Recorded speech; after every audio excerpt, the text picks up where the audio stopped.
흥행을 했더니 현직 국회의원이 이게 윤 정권이 개입해갖고 뒤에서 특혜로 밀어줬다는 거예요. 아니, 기류의 김대중은 개봉관이 100개고 건국전쟁은 10개였습니다. 개봉 열흘 전에. 아니, 무슨 10분의 1 상영관을 확보한 게 무슨 대통령 특혜겠어요.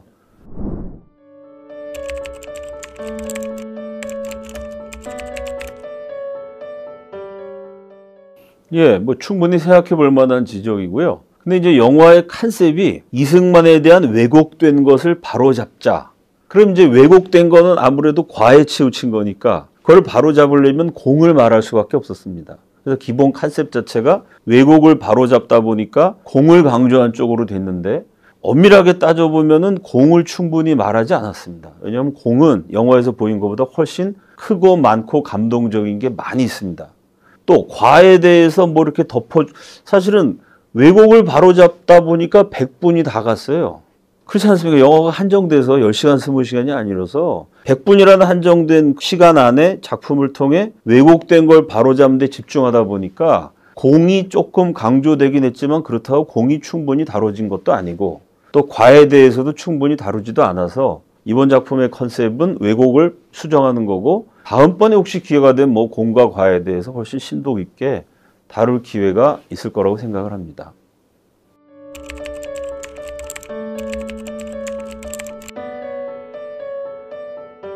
좌편향된 문화예술계에서 이승만을 재조명하는 다큐를 제작하고 상영하고 흥행하는 모든 과정에서 끊임없이 어려웠고 지금도 계속 어려움을 겪고 있습니다. 처음에 제작할 때는 일단 후원금이 모이지 않아요. 문재인입니다. 뭐 그대가 조국, 길 위의 김대중 이런 작품은 후원금들이랑 모여서 뭐 10억, 20억 이렇게 쌓아놓고 시작을 하는데 이 영화는 후원금도 없이 발품을 팔면서 영화 제작비를 마련해야 됐죠. 근데 그 와중에 좌파는 뭐 이런 영화 처음에 제작할 때 관심도 안 가졌는데 우리 우파 쪽에서 또 이승만을 연구하는 전문가 분들조차도 굉장히 그 실망스러운 말씀을 많이 하셨습니다. 이제 그 정도 예산 갖고 이승만 다큐를 만드는 거는 불가능한 일이다. 또 우리 최고의 전문가 한 분께 김도영 감독이 인터뷰를 요청했을 때 감독을 신뢰할 수 없기 때문에 인터뷰해 줄 수 없다. 또 영화를 만들어서 한국인들의 이승만에 대한 왜곡을 바로잡는다? 불가능한 소리다. 그건 꿈 깨라. 이 애국진영에서 활동하는 많은 분들도 그런 얘기를 해서 참 낙심할 만한 상황이었던 것들이 기억이 나고요. 어쨌든 그런 어려움을 다 이겨내고 영화를 만들었습니다. 이제 만들었으면 이제 개봉을 해야 되는데 1월 22일 날 개봉관을 10개를 준다고 얘기했습니다. 길 위의 김대중은 똑같은 영화관에서 100개를 준다고 그랬거든요. 그러니까 개봉을 열흘 앞둔 시점에서 길 위의 김대중이라는 다큐. 지금은 길 위의 김대중은 오늘 벌써 김대중보다 4배 관객이 많아졌는데요. 그때는 뭐 그렇게 많을 거라고 아무도 예상 안 했기 때문에 길 위의 김대중이라는 영화보다 상영관 10분의 1에서 시작을 했어요. 그래서 건국전쟁 동지회에서 상영관을 늘리려면 광고비가 있어야 된다.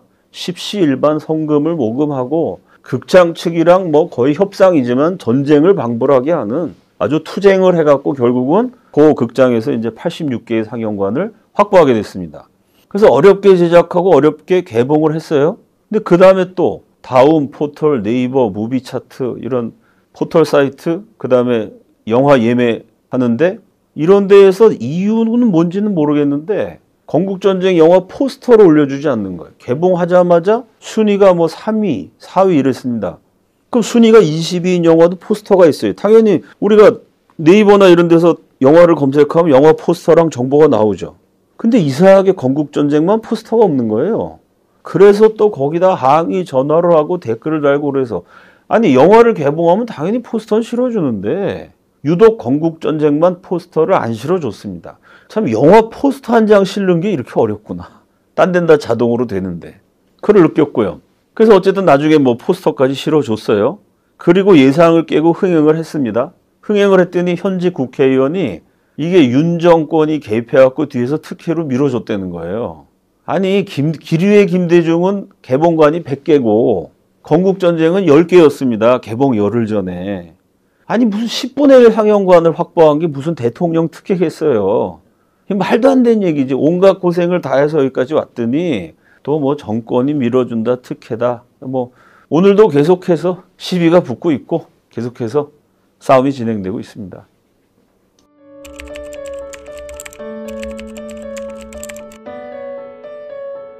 제가 워낙 그 계획이나 꿈 같은 거는 잘 얘기를 안 하는데요. 그냥 제가 뭐 제 마음속에만 있던 생각을 천기누설을 하자면 뭐 김도영 감독하고는 대화를 나눴습니다만은 제가 개인적으로 오랫동안 기도하고 꿈꿔왔던 것은 이승만 재평가를 뛰어넘어서 그건 시작이고요. 대한민국 현대사에 대한 재평가가 필요하다고 생각합니다.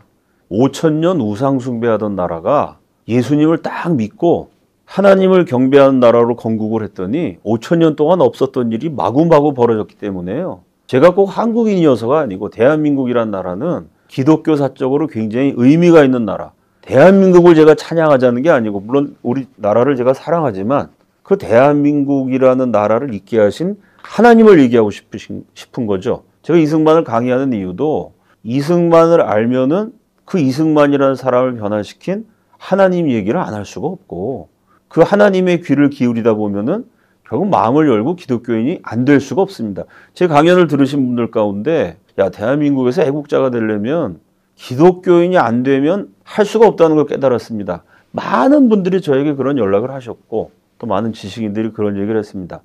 그런 차원에서 하나님의 은혜와 섭리로 세워진 나라가 하나님을 믿지 않을 때와는 너무나 다른 길을 걸었다. 신앙이라는 것은 이렇게 현실의 역사 속에서 구체적으로 드러날 수밖에 없다. 이거를 보여준다는 점에서 저는 대한민국 현대사에 의미가 있다고 생각을 합니다. 그래서 이승만 재평가를 시작으로 해서 대한민국 현대사에 대한 전면적인 재평가가 이루어져야 된다. 재평가가 필요한 이유는 평가가 잘못됐기 때문이죠. 그래서 조선 역사 518년을 기록한 유네스코 세계 기록 문화유산으로 등재된 자랑스러운 조선왕조실록이 있습니다. 마찬가지로 지금 영상시대이기 때문에 대한민국 현대사를 오롯이 담은 잘한 건 잘했다 그러고 못한 건 못했다 그러는 단 기독교적인 시각으로 역사의 주인이 하나님이시기 때문에 그런 바른 역사관을 가지고 대한민국의 공과 과를 그대로 담은 영상실록이 있어야 된다고 오랫동안 생각해 왔고요. 김도영 감독에게 그 작업을 한번 해보자라고 제안을 해놓은 상태입니다. 제가 오랫동안 강연을 했습니다마는 기독교 정신은 대한민국의 건국 이념이었고요. 기독교인은 대한민국 건국의 주인공들이었습니다. 또 대한민국의 공산화를 막아낸 세력 기독교였고요. 잿더미 시체더미에 폐허해서 이 부강한 나라 세계 7대 무역국가 5대 공업국가 대한민국의 한강의 기적을 이룬 주역들 그분들의 삶을 하나하나 살펴보면 역시 기독교가 주류였고 대세였습니다. 기독교 신앙으로 세운 나라이기 때문에 우리 기독교인들이 이 나라의 주인이다. 이런 자부심을 가지고 이 대한민국 건국의 기독교적 진실을 주변 사람들에게 널리 알려주시는 그런 애국자들이 되시기를 기원합니다.